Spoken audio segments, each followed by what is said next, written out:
get into it. Football's First Lady, Carolyn Wilson. Good evening. Welcome Hello, Craig. to you. Yep. Very emotional scenes for Collingwood on the weekend, it must be said.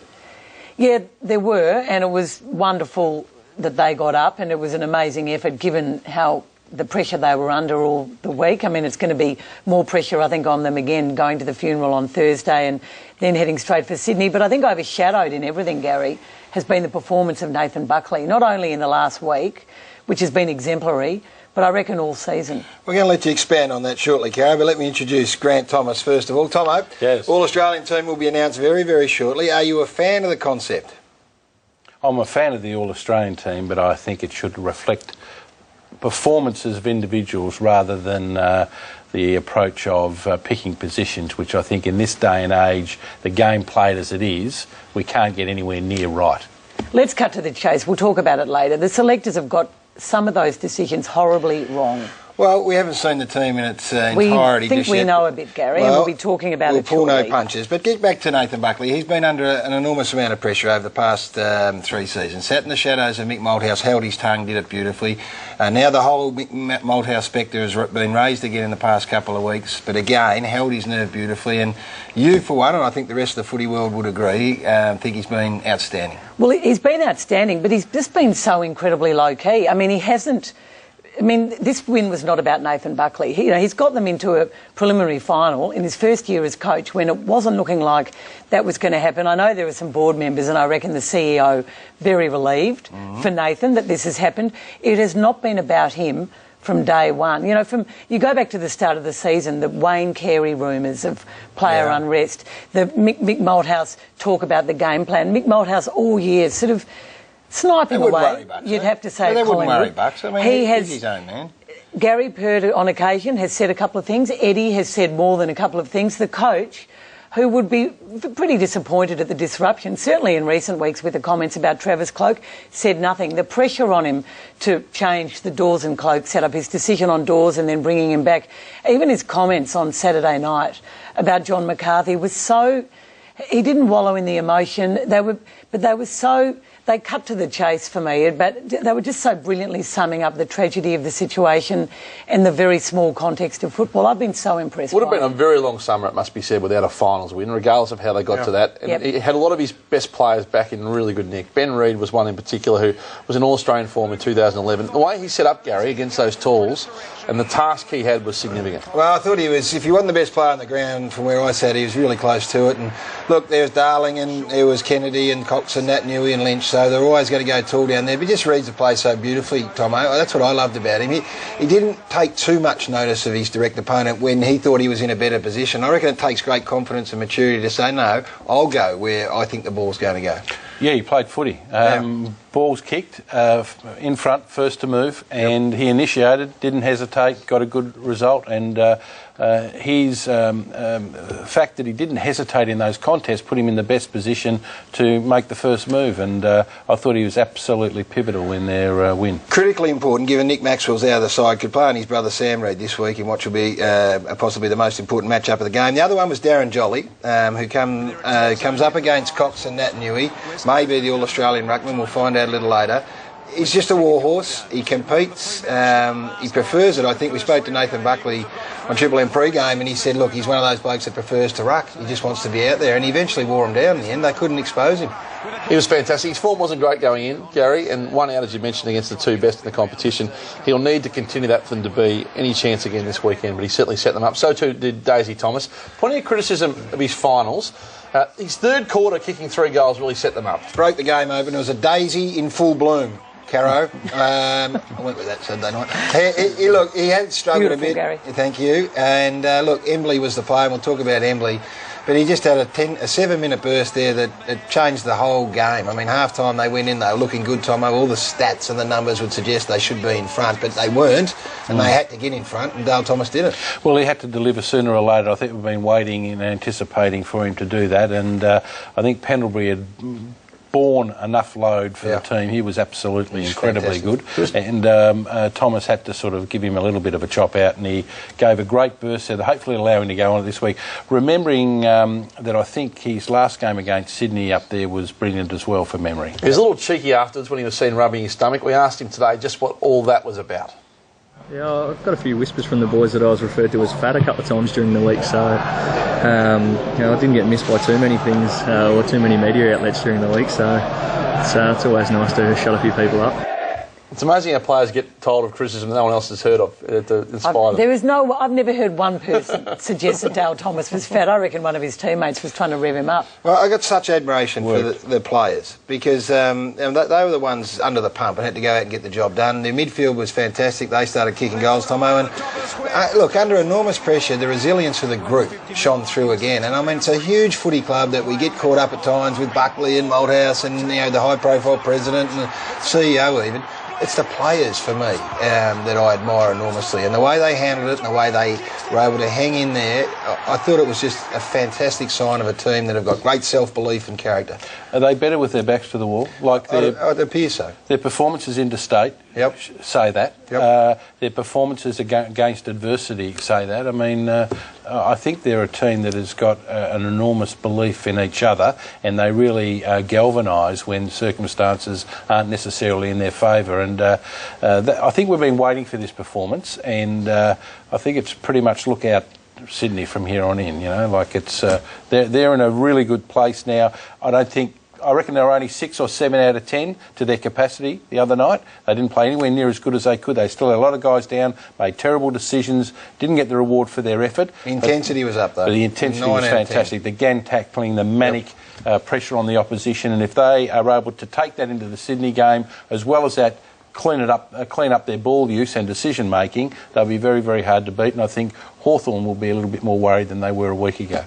Dane Swan copped some criticism and he responded.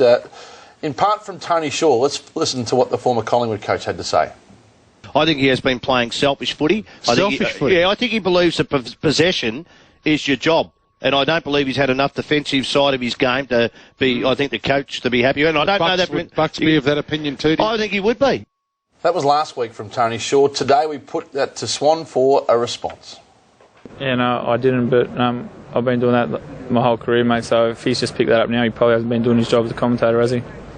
Well, sharp one back there. Well, sharp one. I'll back Swanee in on that. I mean, that's the way he plays. And look, I thought he was terrific again on the night. And look, most teams, we're going to talk about Adelaide and Freo later. Thompson and Mundy, they just went about it their own way in the end, and the game ebbed and flowed on their output. What about Nick Naitanui, Caro? You love him. You've loved him and you've lauded him for a long time. You have?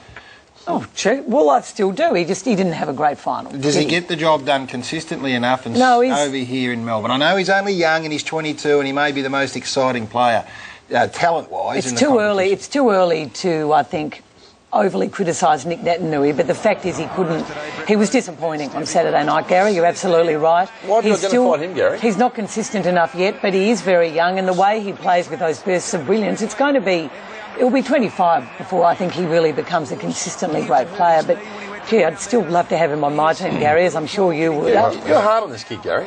You're hard on him. No, he's had 18 hit-outs, 12 possessions, and had a much better year than the year before. And no impact on the most important game of the year. There was a senior player who had a very disappointing night. Craig just asked me about him. Why am I singling him out? I'm not singling him out. He's one of the many that didn't get the job done. The other one was Andrew Embley, who's a Norm Smith medalist. So we'll single him out, Hutchie, if you don't mind. We won't worry about just the young blokes.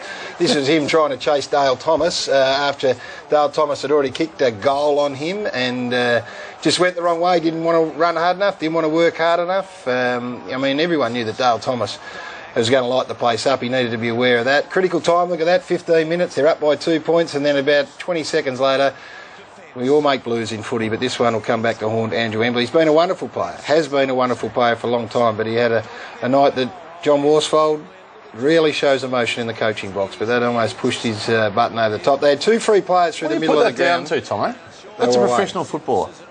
Yeah, look, nerves. They do funny things to everyone, and in the pressure cooker situation at the MCG with 70-odd thousand people there playing for a preliminary final spot, the nerves get the better of most people. The Collingwood win and the emotion have overshadowed the fact that West Coast were very disappointing in the end. To get that far ahead, and I know Fremantle were further ahead in a final, and given what they promised at the start of the year, I know they've had injuries. Some very tough questions will be being asked of that coach and that footy club. You've got to win games at the MCG, Caro. Yep. That's 1 from 11. What about Chris Tarrant? He's not inexperienced. Tomo, you were critical of his performance on the night? Early I was, yeah. I thought in the first quarter, I thought he was very good after quarter time, but in the... It was the nature of your criticism that caught my eye.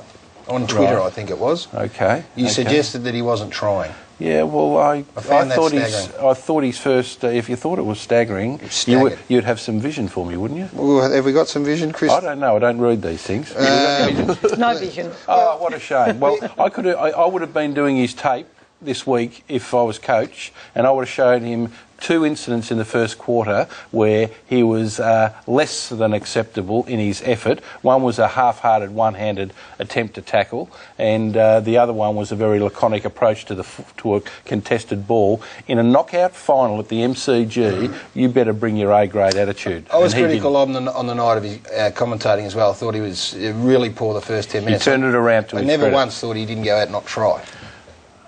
That's a massive allegation on a big night when he knows he's playing maybe his last game of his career. It's possible you don't try when you send out some of your tweets. What about when he reads the rundown? Reckless. Reckless? I mean, Reckless tweeting. What do you call it when you don't go 100%? I haven't got another way to phrase it. I just did not in my wildest... Do you think he went 100%? I think in his own mind he was busting his gut every minute of that game. Do you? Yes, I do. So if we had the opportunity to show the tackle... No, he made horrible mistakes, Tomo. No, but it wasn't and he made poor decisions and all those things. No, these weren't decision-making or execution. This was effort. This was intensity and these sort of things to try and tackle. I would love to have him on the phone and he would say, you're absolutely right, I did not have a red-hot crack at that. But I don't know what happened at quarter time, but in the last 3 quarters, he definitely lifted his intensity. I might try and find him through the week and find out if he reckons that or not. We'll beg to differ. Andrew Cracker, the goal review, was one of the big talking points out of the game.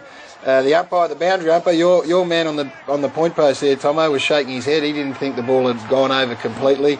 The ball got all the way back to the centre, which staggered me. I think they'd called all clear. Now, whether that's definitive or not will remain the great talking point. I guess everyone's got a different opinion. I thought it looked like it was over completely. Others would argue that it's not. Yeah, well, thinking it isn't good enough. It has to be conclusive, but it was inconclusive. And the boundary umpire there, who's very, very experienced, I think umpired 12 grand finals, that gentleman, he was nodding his head and saying the ball is still alive. And the goal umpire has umpired the last 4 grand finals and umpired 6 grand finals in all, over 600 games together. Grant Thomas has researched the umpires. Well, no, these guys are very, very experienced. They're the 2 All-Australians, that goal umpire. It was the right result, Grant. The ball was over the line. Well, It might have been a bad process, but it was the right result. But I would also like to know how it went upstairs to the guy, because in the press release from the AFL, it stipulated that they can be referred by the umpires officiating the game. It made no mention of upstairs being able to control it at their own whim and fancy. And I think they have to be absolutely 100%. I'll pose the question back to you, Caro, seeing you're so convinced. That is the last play in the grand final. The last play in 2 weeks' time. Are you prepared to decide the AFL grand final on that call? I would One prefer... answer's yes and one's no. Yes, because I would prefer that. You will not get out of the ground. I would prefer that to Tom Hawkins and what happened against St Kilda. You wouldn't get out of the ground. Oh, it's nice and heated early. I like it. Now let's move